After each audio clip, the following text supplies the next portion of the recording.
My name is Harry Morgan, October 21st, 2008, Nova Scotia coast.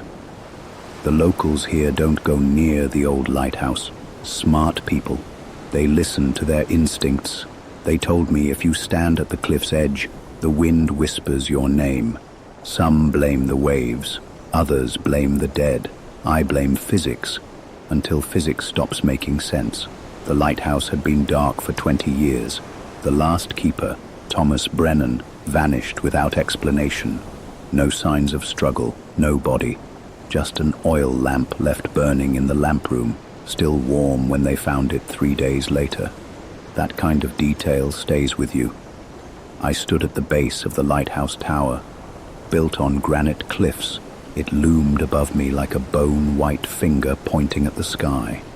The sea below was black glass, perfectly still. The wind cut through my coat like frozen wire.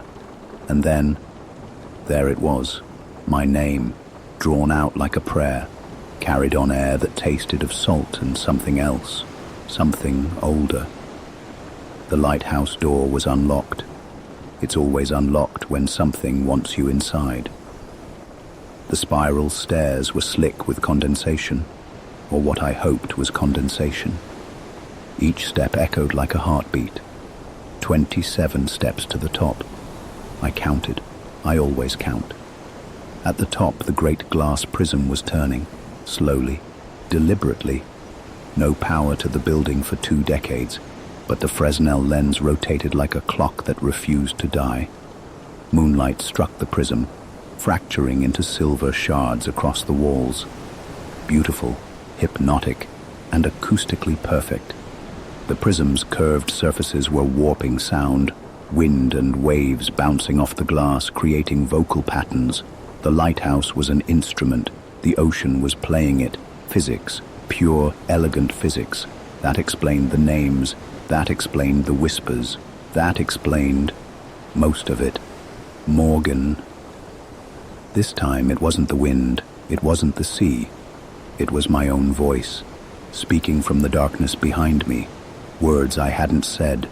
I spun around. The beam of my flashlight cut through empty air. Nothing. Shadows that belonged there. Silence that didn't. But the temperature had dropped 15 degrees. My breath came out in clouds. And in the corner of my vision, just for a second, I saw myself, standing where I had been moments before, watching me with eyes that weren't quite mine. I left before dawn. When you solve a case and it solves you back, that's when you leave. The drive back to the hotel took 23 minutes. I parked under a street light. Muscle memory, I always park under light now. My notebook was open on the desk. Page 47. I hadn't left it that way. I never leave notebooks open. Moisture damages the binding. One sentence, written in my own handwriting. In ink I didn't remember using. You will return when the light calls again. I've been back to Nova Scotia 7 times in 15 years. Never planned the trips, never remembered booking the flights. But my calendar shows the appointments. My credit card shows the charges. The lighthouse still turns. The voices still call. And sometimes, when I'm standing at that cliff's edge, I hear more than my name. I hear myself answering. Case 314 remains open. Some investigations investigate you back. Some questions change just by being asked. My name is Harry Morgan. I investigate things others won't touch, even when they touch me first.